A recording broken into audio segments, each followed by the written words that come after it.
JQ. TQ. Q Brothers. That's right. Hey, we're doing What is this? This is Jeroboam. What's this fancy stuff? It's some fancy stuff. It's a collaboration between Francois from Jovoy Oh, and yeah, he was here. renowned perfumer. He was on the couch. He was. He did an interview with us. And Vanina Mira. I'm gonna butcher her name. A very renowned perfumer. Nice. And basically, what they wanted to do was, the whole collection is taking this kind of sort of proprietary blend of enigmatic musks and building a collection. So every one of these is built around this collection of musks, different takes on it, and they're perfume extracts. So big boys, Super big boys. So big boys, but also like and the name, just quickly, was the idea was these are 30 ml perfume extracts, very strong, and the name Jeroboam, aside from being actually the name of the first king of the northern kingdom of Israel, Jeroboam also means a double magnum of wine. So it's like sort of connotes a giant bottle. I thought that was a Nebuchadnezzar. I'm serious. Jeroboam, No, 3 liters of wine. I just looked it up. Then maybe a 5 liter. Anyway, let's go. Let's smell these musks. Let's smell these enigmatic musks. So this is Origino, which is Origino. I guess it's an Esperanto word. Rude boy. Origino, rude boy. These are big boys. Yeah. These are sexy. I don't know, this one is. Well, they describe this. I haven't read a lot about it, but I just did a quick look, and I haven't smelled them that often. I smelled them once out at a show. But this is described as sort of being an anti-perfume, almost like a second skin, and not a perfume itself. So I think designed to heighten sexiness. It's good. So, any notes you want to talk about, or you just want to? Should I just read off? So the tagline of this is "Worn on bare skin. Origino speaks for itself." So, you know, obviously I'm getting some, you know, deep musky kind of stuff, but also I'm getting a little orange in there. well, they have bergamot in the head notes, pink peppercorns. That makes sense. At the heart, they're saying juniper and nutmeg, which I'm just being able right now to smell a little bit of juniper, just right now. Yeah. And then sandalwood and enigmatic musks. So but like this one is actually not huge. It starts okay. Yeah, but it is kind of a second skin. You can see how it would melt onto you a bit. Yeah. All right. So want to keep those there? Yeah. All right. I like that little bergamot note on the top. Yeah. It's nice. The next one is Insulo.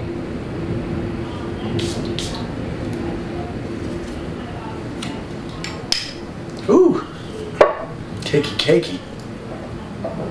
Yeah. It's vanilla, huh? Vanilla.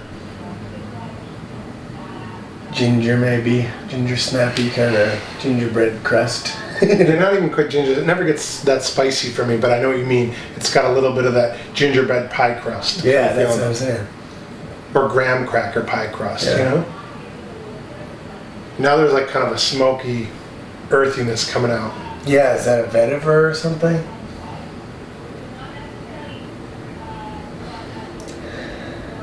Some sort of ashiness, you're right. Yeah.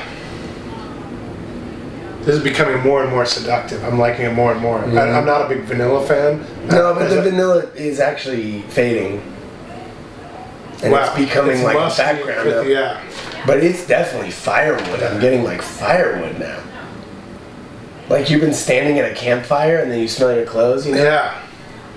Vanilla's always been, for Francois, vanilla's always been the absolute weapon of seductive souls. Vanilla is recognized the world over as an irresistible enticement to be devoured. This is vanilla, jasmine, and enigmatic musks. Mm. This is pretty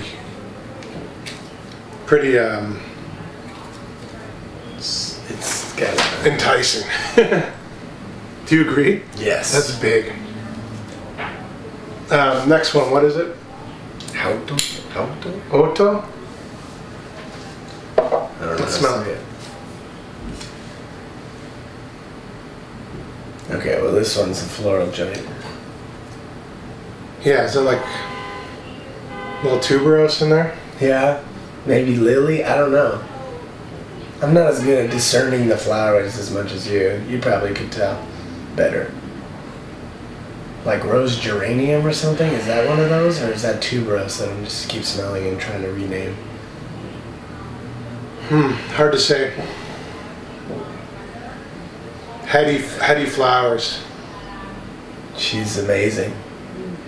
Oh, I know what you're talking about. She's a great actress. Heady flowers. Floral solar musk. Yeah, you're right, Rose.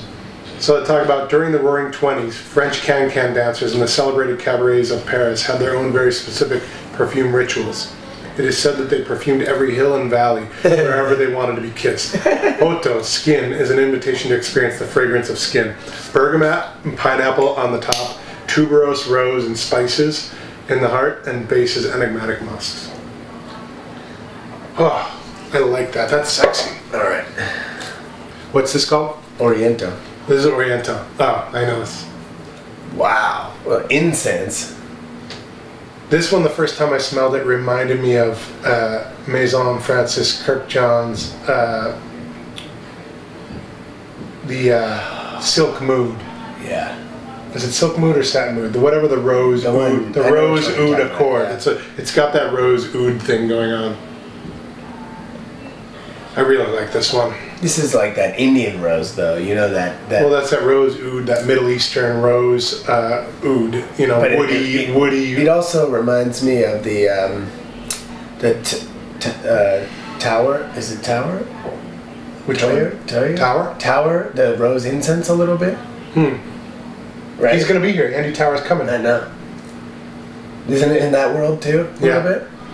Yeah, certainly. I mean, it's very incensey, spicy, woody, rosy. It's an Oriental kind of. It's awesome. So this is called Oriental Floral Musk. There's Oriento. Enigmatic musk with the famous rose oud accord, which is considered an immense classic in the Middle East. Lemon, saffron, stearax, rose, lang-lang, apple, sandalwood, patchouli, enigmatic musk. Huh. Cool. I like that. It's very. It's little. It's the heaviest one so far to me. Do you agree? This is a big boy. This is pretty. This one I tried on one day just to smell it on skin. I tried it on my wrist, and I came home, and Rachel said, "Wow, what do you have on?" And kind of whoa, that's heavy way, but good. And then my daughter walked by me, and we were doing something together, and she said, "You smell amazing." Safi. Nice. What's this one called? Miksado. Miksado. Ooh, I like this. You would. I'm just kidding. Sweet. It's sweet. Sweet, almost like cherry blossom or something. Well, these are big. These are big boys. This particular one, though, just immediately that sweet note up top kind of gives me the behind the eyes. I feel like there's almost like sweet cherry thing going on there. Yeah, for sure. With that musky undertone. Cherry blossoms. Yeah, I don't know what it. Some tobacco, maybe. Starting to come out. Yeah. Wow, you're on today. Cherry pipe tobacco or something. Yeah, that's a really good call. Not quite smoky, you know, but just the sweet tobacco, not burnt.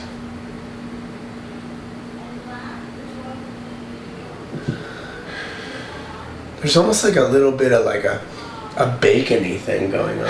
Is that weird? Well, I think that's kind of like maybe there is some smoke or some, sometimes you have that meaty smoke. Like applewood bacon or something.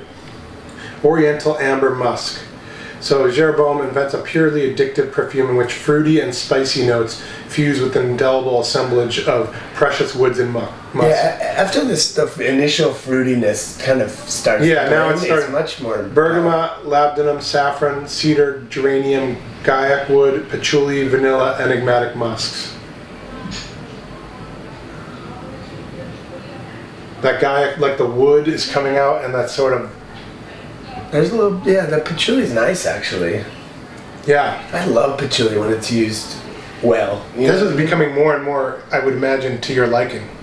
Yeah, for sure. When I first smelled it, I was like headachy. Yeah. And now I'm like, I kind of can't get enough of this. Yeah. These are the two that I sprayed on my wrist, one on each wrist, and I have to say this is. Yeah, it's complex. I mean, and it's like fascinating. I like it. Yeah. What do you think if you had to pick one? What's your? First of all, I mean, I would say I'm impressed by them. Do you agree? Yeah. I mean, you know, I would probably start with Original. Yeah. And just see how that plays first. These tend to be a little heavy for the type of stuff I wear. Yeah. Yeah. These are extracts, so they're potent. Yeah. Like that's the one you should just mention. Like half a spray of this is gonna stick on you for a day and a half. You know what I mean? Definitely. I put one spray, and honestly, I woke up smelling it the next morning after sleeping, after washing my face, all that stuff that would have taken. I would probably start here personally. Yeah, but I actually think this is becoming more and more something I could see you wearing. Not in the spring necessarily, it's on that side, but like in the fall and winter. Yeah, it is. Yeah. It is. It's cool. I'm sort of into, like, not for me to wear, but the tuberose one, the Insulo. I think that was the right one, right? That one. I think so. No, the tuberose one is the Hauto. I definitely, like, I'm going to get that for my wife. I think it's great. This one is becoming, that That's one's the cookie also, one, right? Yeah, but it's like, it's edible without being overly vanilla. The vanilla has sort of gone down to like this little subtle hint in something that is otherwise kind of earthy and that really sandalwood's coming out. It's really good. I like it a lot. Nice. Anyway, Good job. Nice job. I'm excited about these. We have them in stock. They're ready to ship. We have samples available. So yeah, let's do it. Get a sample. Try it. That's the best way to do this. Yeah. You know, and it's affordable. Yeah, if you can't come in and put it on, you should get a sample and try it. So.